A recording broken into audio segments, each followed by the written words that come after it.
Hey everyone, I'm Nick in the States, and today, well, we're going to talk about the Reville guitars MV-XM.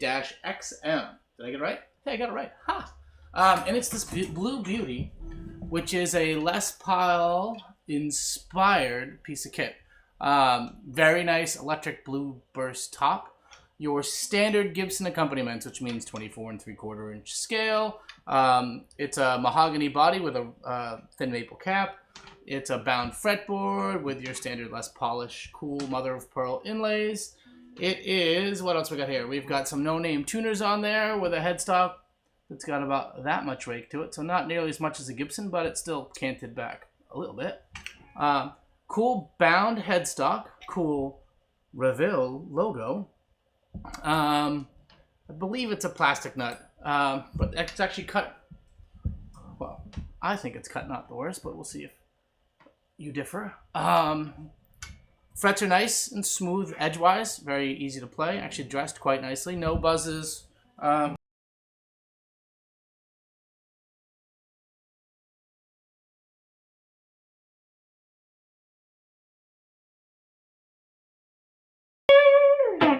Pretty nice all the way up, as I hack my way through that. Other things. So it is a two-pneumatic bridge. And I believe it's whichever one has the little retaining metal bar there to keep everything happy when you pull the strings off. Nice little stop tail. You know, quality of the hardware for there is about on par for some of your lower priced Chinese imports. Nothing crazy, but really that's a spot where you don't need anything crazy. And if you want to upgrade it, it's a pretty easy swap to do. Here's where I sound silly, but if you've bought a few Chinese guitars, sometimes the knobs are all over the place. From a quality perspective, these are very nice knobs. Nice knobs! Anywho, standard Les Paul style guard.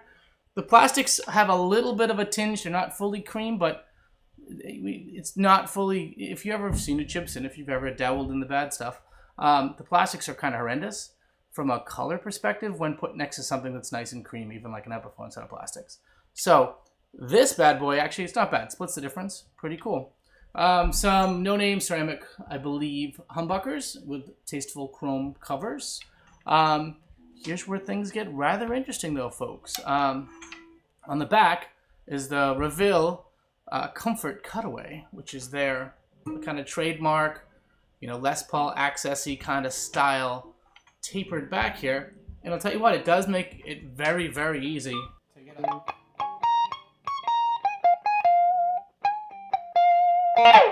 If you're so inclined and better at noodling up there at 7:30 in the morning than I am, it gives you really access all at the fretboard. And what a fretboard it is! The other thing on lower cost guitars, you'll see is sometimes the rosewood has a lot of different hues and colors to it, and this one's very consistent. It's not to say that it's the most gorgeous piece of rosewood, but it's not hideous. It's very what you would expect on pretty much any guitar. I mean, like Gibson's probably sit right up here with the same kind of rosewood consistent fretboard. So well done there. Good on you, mate. So who is Reville? Reville actually used to be Revv guitars, R-E-V-V. And they sold through distributors, through some small shops around, and also on Amazon and eBay. And they'll still do the same with this. But they wanted to rebrand, and in part of the rebrand, I think they were getting away from the very close to exact Gibson copies, at least for the shapes and stuff, and go out on their own. So this is their first attempt at that, or first release success story, I should say. And this is the top line model, and what differentiates this from the one below it is that you can see there it's got a multiply binding all the way around the top of the body, kind of like a Gibson Les Paul custom would. No binding on the back though, but a very nice piece of translucent mahogany goodness. Multiply binding on the headstock versus a single ply, and a single ply binding up and down the neck, which the other model has. The other model is actually a basswood body with the maple veneer on the top. This bad boy is actually a true mahogany body, and you get a little bit of a price premium. I think it's $20 or $30 more. This was $240 shipped to my door. And really, this was a guitar I took a flyer on. I got, based on clicks and views and whatever, YouTube gives me a little bit of money for the channel. It's been a great year. I got a little bit of end-of-year money in the kitty for it. And this is one of those that's kind of like a give back. And the reason is it's a new company starting out, so maybe there's some good karma there, or really a new attempt for that company to do something different. And we've had a lot of Harley Bentons lately. And this is a nice one because it's U.S. company, ships out of the U.S., so returns all the stuff that might be hard for Harley Benton or drive some people off or worried about shipping things internationally. Potentially, I wanted to get this in because it would be a good alternative. And really, in talking to Cameron, who does a lot of the PR for those guys, really nice dude, into guitars, seems to really care about what they're doing. He, they wanted to sell this as a good starter guitar for people, but also a really good bones for a mod project. So, if you want it, so you can build it up and let it grow into exactly what you want to be over time. So let's get some tones here. So, normal housekeeping. We are still running through the PV Valve King 2 20 watt mini head through a Harley Benton 1x12 vintage 30 equipped cab. Clean tones are going to be all through that. Any reverb we're here is actually going to be the TC Electronic Hall of Fame reverb. So clean is the amp. Slightly dirty is going to be the Electro Harmonix Soul Food with not a lot of drive, just a little bit of boost. And then I'm using an AC tone for kind of the dirtier stuff from Joyo. Anywho, let's have some fun with this thing, shall we?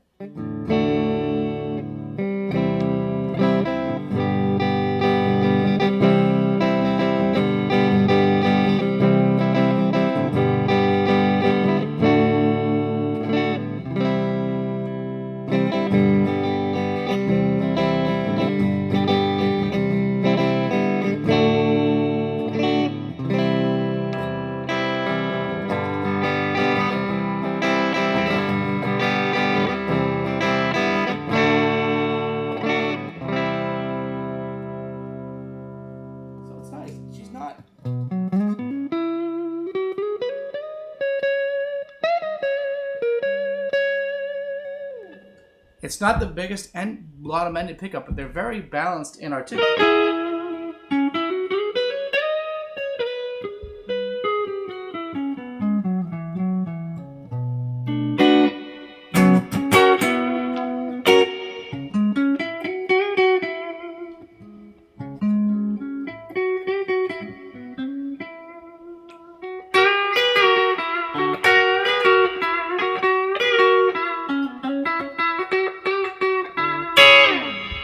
Nice though on the clean, like she's a nice balanced articulate guitar, and that's the thing that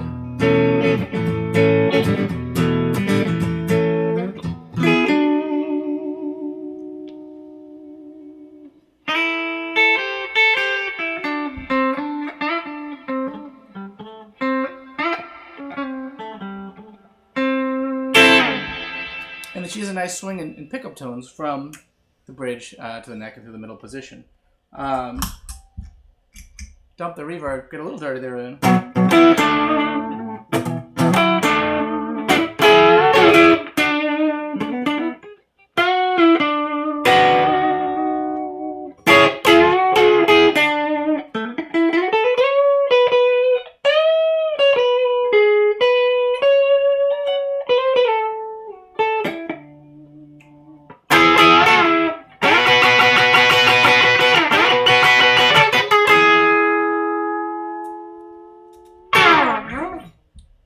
She's fun. She gets...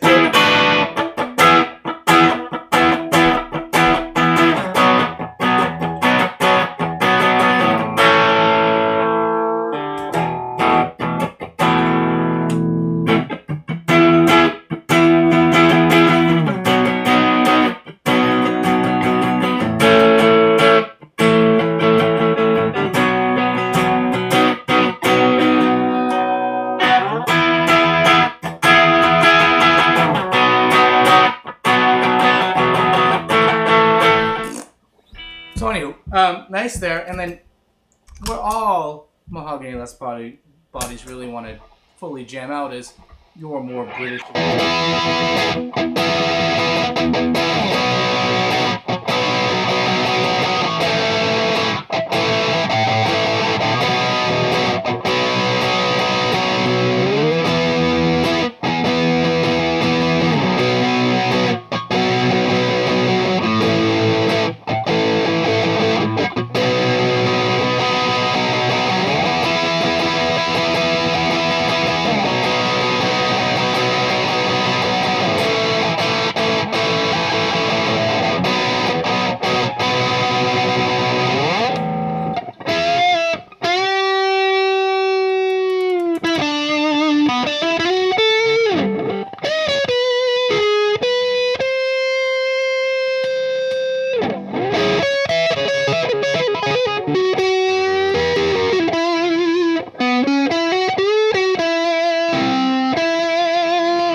this bad boy? Well, as I said earlier, if you're afraid of shipping a Harley Benton across the ocean and taking the risk on that, if you're a person that, you know, distrusts foreigners, if you're in the US and you're looking at a cool Les Paul style project for not a lot of dough in an amazing color. I mean, and this is the thing. This color is just gorgeous. I'm a blue kind of guy.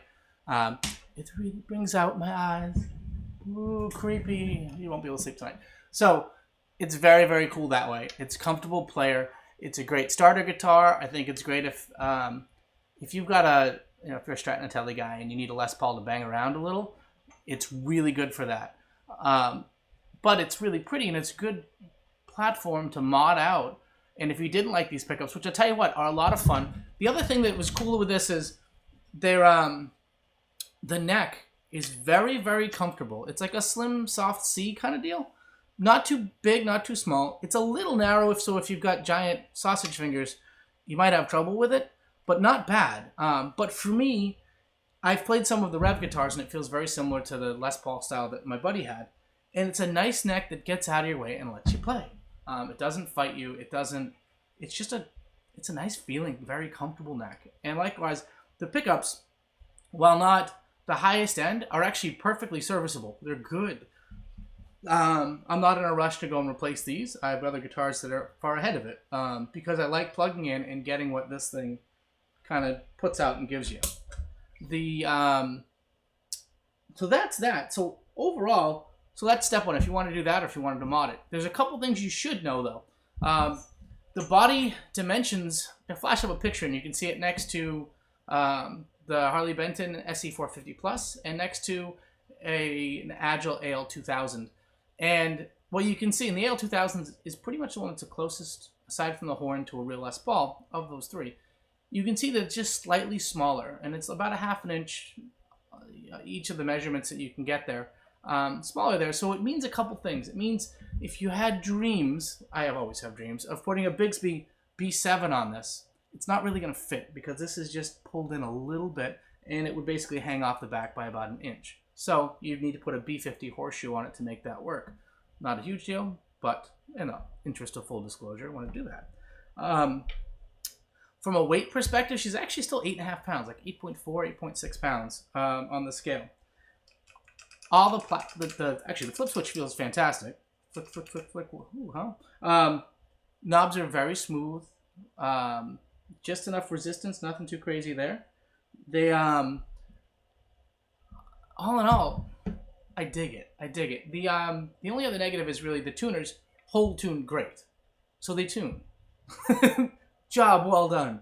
But the edge of them is just a little rough in the fingertips. And they're cheap tuners. You can actually just replace the knobs and buy new knobs, or you can put a set of Grovers or something like that on it if it became a huge deal and it really bothers you. So, the good, the bad, the pretty. Because there is no ugly with this guitar. Yeah.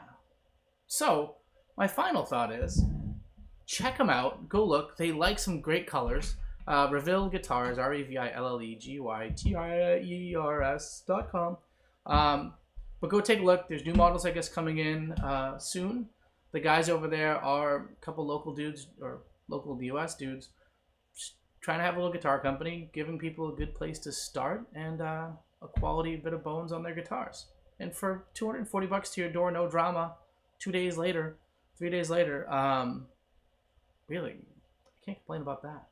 So, check it out. This is, again, the Reville MV-XM. The MV-X is the bass wood. The MV-XM is this beautiful bad boy. Yeah, so that's that.